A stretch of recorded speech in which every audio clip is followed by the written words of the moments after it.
안녕하세요. 저는 오늘 하루도 죽지 못해 살고 있는 한 가정의 주부입니다. 이제 제 나이도 60이 넘어가는군요. 그동안 별을 다 겪었지만 30년 전 제가 겪었던 일은 지금도 잊혀지지가 않습니다. 그때 저희 가족은 여름 휴가로 가평에 놀러가게 되었습니다. 햇볕이 좋은 맑은 날씨에 길거리에 팔고 있는 옥수수를 사서 먹으며 즐거운 휴가의 분위기를 느끼면서 펜션에 도착했습니다. 간단하게 짐을 풀고 불놀이를 즐기며 놀다 보니 하루가 빠르게 흘러가 어둑해지는 저녁이 되었습니다. 남편은 저와 딸이 맛있게 먹을 수 있도록 숯불에 고기를 굽기 시작했고, 저는 된장찌개와 딸이 먹을 수 있는 햄도 구우면서 배고프다는 딸 입에 밥과 햄을 쏙 넣어주었어요. 그렇게 배부르게 저녁 식사를 마치고 저희 가족은 잠시 소화도 시킬 겸 동네 한 바퀴를 돌고 있었는데, 가로등 불빛에 빗방울이 한두 방울씩 떨어지기 시작하더군요. 하늘을 보니 몇 분 전까지만 해도 하늘을 빼곡히 채운 별빛들은 사라지고 컴컴한 하늘만 보였습니다. 더 많은 비가 쏟아질 것 같아 최대한 빠르게 집에 들어갔고, 잠시 후 엄청난 폭우가 쏟아지기 시작했습니다. 앞이 안 보일 정도로 붉은 빗방울이 내리기 시작하면서 휴가 온 저희는 아쉬움에 창문만 보고 있었어요.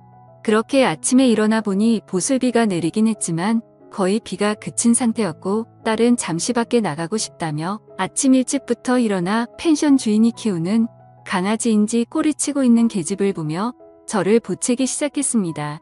결국 멀리 가지 말라고 말을 함과 동시에 급하게 밖으로 뛰어나갔어요. 남편은 짐을 싸고 있었고, 저는 아침을 준비하며 강아지와 함께 놀고 있는 딸을 불렀는데, 몇 번을 불러도 아무런 대답이 없길래 이상해서 밖으로 나가보니 어딜 갔는지 방금 전까지만 해도 있던 딸이 없어졌어요. 너무 놀라 남편을 불렀고 주변을 뛰어다니며 정신없이 찾아다녔지만 결국 찾지 못했습니다. 아침에 딸과 나는 몇 마디의 대화가 마지막일 거라고 전혀 생각하지 못한 저는 오열하다 정신을 잃었고, 결국 그때 당시 6살이었던 딸은 저희 곁으로 다시는 돌아오지 못했어요. 너무 큰 충격으로 제정신이 아닌 세월을 살아온 저와 남편은 언젠가는 찾겠지, 언젠가는 만날 날이 있겠지 생각하며 희망을 가지고 하루하루 버티면서 살아왔어요. 그렇게 살아오다 보니 어느덧 30년이라는 시간이 지나버렸어요. 그만큼 저와 남편도 세월 앞에 장사 없다고 60대가 되어버렸어요. 그러면서 시간이 흐른 만큼 딸에 대한 기억도 희미해지고 그리움의 감정도 무뎌지고 있었어요. 지금 만나게 된다면 40을 바라보고 있을 나이일 텐데 존재를 알 수 없으니 생각하면 할수록 가슴이 미어져 왔어요. 그렇게 언제 올지 모르는 딸을 기다리며 삶을 살아오고 있는데 갑자기 저희 집 문을 누군가 두드리기 시작했어요. 저녁밥을 차리고 있던 남편과 저는 아무도 찾아오지 않을 시간에 문을 두드리니 이상하게 생각했고, 제가 현관으로 나가 누구냐고 물어봐도 대답이 없자 그냥 무시하고 돌아섰는데, 현관 밖에서 엄마라고 말을 하고 있는 목소리가 제 귀에 맴돌았습니다. 저는 순간 몸이 멈추었고 엄마라고 들렸던 목소리에 제 심장이 뛰기 시작했습니다. 너무 놀라 급하게 현관문을 열었고, 제 앞에 서 있던 여자는 저를 보면서 눈물을 흘리며 엄마라고 외치고 있었습니다. 갑작스럽게 제 집에 찾아온 여자를 보고는 당황도 하였고, 긴가민가한 상태로 아무 말 없이 얼굴을 보고 있는데, 뒤이어 남편도 달려나오자 남편을 보고 아빠라고 말을 하며 눈물을 흘리고 있었습니다. 현관 앞에 우두커니 서 있게 할 수 없어 일단 집으로 들어오게 했고, 마침 저녁을 먹으려고 준비하고 있었기 때문에 셋이서 저녁을 먹게 되었습니다. 남편과 저는 너무 놀라 셋이서 밥을 먹고 있으면서도 너무 얼떨떨했고, 일단 밥부터 먹고 천천히 대화해보기로 했습니다. 밥이 코로 들어가는지 입으로 들어가는지 모를 정도로 딸이라고 찾아온 여자의 얼굴을 보느라 정신이 없었고, 그렇게 식사를 마치고 과일을 먹으며 하나하나 물어보기 시작했습니다. 저는 우리 집은 어떻게 알고 찾아온 거니? 지금까지 이사 안 간 이유가 언젠가는 찾아오겠지 생각하며 기다리긴 했는데, 여자는 지금은 예전의 기억이 잘 떠오르진 않지만 엄마랑 어렸을 때 펜션에 놀러가서 강아지랑 놀고 싶다고 말했는데, 그때 옆에 지나가는 강아지 보고 뒤따라 가다가 산속으로 들어가게 되면서 길을 잃어버렸어요. 다시 부모님이 있는 쪽으로 돌아가려 했지만 너무 멀리 와버린 건지 찾으려고 하면 할수록 점점 더 깊은 곳으로 들어갔고 날이 어둑해지고 지치게 되면서 정신을 잃었는데 눈을 떠보니 어느 할머니 집에 있었어요. 깨어난 저를 보고는 음식을 챙겨주셨고 그렇게 부모님을 찾아준다는 할머니의 말에 함께 지내게 되었죠. 정말 잘해주셨고 부모님이 오실 때까지 매일 눈물을 흘리며 기다렸는데 할머니께서 부모님이 사고로 세상을 떠나셨다는 말을 하면서 저를 키워주셨어요. 그때 당시 너무 어렸던 저는 잘 몰랐기 때문에 혼자 계셨던 할머니 밑에서 자라오기 시작했어요. 할머니는 외로웠던 자기 옆에 있어줘서 고맙다며 항상 말해줬던 게 기억나네요. 정말 잘해주셨는데 할머니께서 몸이 많이 안 좋으셨는지 저는 결국 고아원에 들어가 성인이 될 때까지 살다 보니 어렸을 적 엄마가 주소를 말해줬던 게 어렴풋이 성수동이라는 동네와 저희 집이 인사주택으로 되어 있다는 것만 기억해 시간이 될 때마다 그런 곳 위주로만 돌아다니면서 동네 주민분들 중 연세 드신 분들에게 돌아가신 부모님 관련된 소식을 듣고 싶어 물어보며 돌아다니며 세월을 보냈는데 동네 주민분들과 대화를 하던 중 그때의 일들을 기억하고 계시는 할머니를 만나게 되면서 부모님께서 살아계시다는 말을 듣게 되었고 여기까지 오게 되었어요. 이 말들을 듣고 있는데 저는 눈물을 흘리고 말았습니다. 과거의 상황들이 하나도 틀리지 않았습니다. 그렇게 바라고 바라던 딸의 얼굴을 볼 수 있었다는 거에 너무 감사했습니다. 동네 주민분들이야 워낙 저희 가정사를 잘 알고 계신 분들이 몇 분 있었기 때문에 그분들 중 한 분과 만나게 된 것 같아 너무 감사했습니다. 더 이상 다른 건 물어볼 필요도 없었습니다. 과거의 일들이 모두 생생하게 떠오르기 시작했고 그때의 미안함 때문에 저는 제 딸의 손을 잡고 고개를 떨며 아무 말도 할 수가 없었습니다. 오랜 세월이 흐른 만큼 어색함도 교차했고 조심스럽게 이런저런 이야기를 하면서 그동안 힘겹게 살아온 딸의 인생을 들으며 너무 소중한 시간을 함께하고 있었습니다. 저희는 늦게까지 대화를 이어나갔고 다음날 출근을 해야 한다며 다시 오겠다는 딸의 말에 아쉬운 표정을 남기며 신발을 신고 있는 딸에게 가지 말라고 말하고 싶었지만 그동안 살아온 세월이 있기 때문에 그런 감정을 억누르고 손을 잡고 다음날 꼭 다시 와달라는 말을 하면서 보내줬습니다. 30년의 세월이 흘렀고 6살 때의 기억이 거의 나지 않는다는 딸을 보며 안타까움에 가슴이 미어졌고 그동안 죽은 줄로만 알고 부모 없이 살아온 세월이 얼마나 힘들었을지 도저히 상상이 안 되었습니다. 그동안 못해준 것들 세상 떠나기 전에 모든 걸 다 해주리라 다짐하면서 다음 날이 빨리 오기를 기다렸습니다. 너무 기분이 들떴고 딸의 얼굴이 아른거려 남편과 저는 잠 한숨 못 잤네요.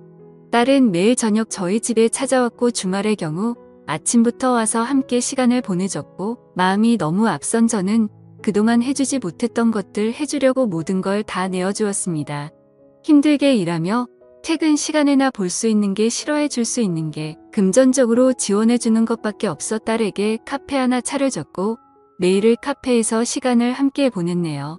그리고 살던 집에 어렸을 때에 딸의 방을 다시 리모델링해서 모든 걸 다시 새롭게 시작하며 서로가 점점 안정이 되고 자리가 잡힌 줄 알았는데 하나의 문제가 있었습니다. 예전부터 만나왔다던 남자가 있는데 정리했다고 말은 했지만 밤늦게 전화 오고 밖에서 통화하고 싸우는 소리가 들리다 보니 신경에 거슬리기 시작했습니다. 그런데 저녁에 보리를 보고 카페에 들어갔는데 딸이 말했던 그 남자와 단둘이 대화를 하고 있는 것 같았습니다. 저는 밖에서 그 남자가 나오기만을 한참 동안 기다렸고 밖으로 나오자마자 그 남자에게 다가가 경은 이 엄마라는 말을 하면서 따로 대화하기를 원한다며 다른 카페로 자리를 옮겼습니다. 그리고 딸에게 빚이 있다는 그 되면서 갚지 않고 계속 도망치길래 정신적으로 너무 힘들다며 나중에 자기도 무슨 짓을 저지를지 모르는 이 엄마라면 대신 빚을 갚아달라고 저에게 화를 내기 시작했습니다. 이런 문제를 30년 만에 만나게 된 부모에게 말하지 못한 건 당연하다고 생각해 이 남자에게 빌린 돈 1억을 대신 갚아줬습니다.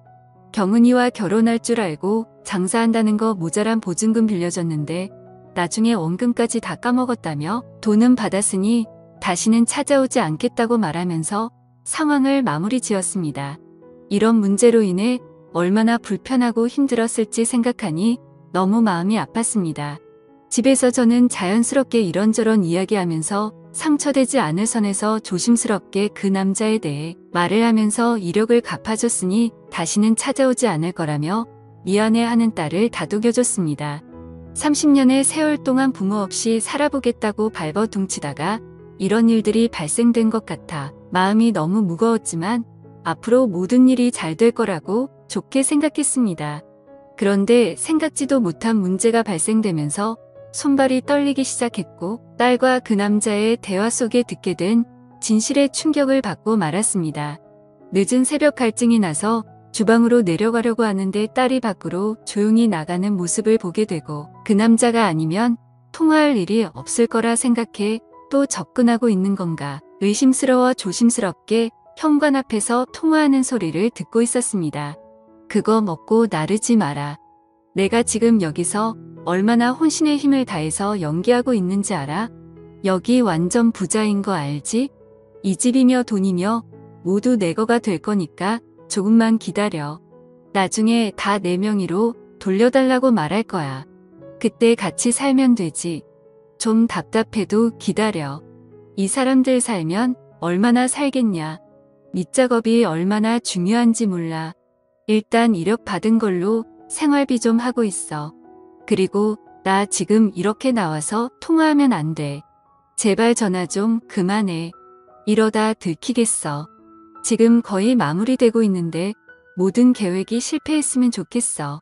제발 생각 좀 하고 살자. 우리 인생도 좀 펴야 할 거 아니야. 의심을 사게 되면 나중에 유전자 검사하자고 할지도 모르잖아. 그럼 빼박이야. 내가 전화할 때까지 무조건 기다려. 그럼 끊는다. 이 말들을 현관 앞에서 듣고 있는데 몸이 굳어 움직이지도 않았습니다. 저는 몸을 피할 힘도 없어 딸이 보이지 않는 곳에 주저앉아 숨었고 방에 들어간 모습을 확인한 후 저도 힘들게 방으로 들어갔습니다. 도저히 믿을 수 없는 말들을 듣게 되면서 무서움에 자고 있는 남편을 깨워 이 사실을 말하려 했지만 받아들이기가 너무 힘들었네요. 그만큼 기다려온 딸인데 아니었다고 돈 때문에 접근한 거라고 말을 하면 분명 쓰러지고 말 겁니다.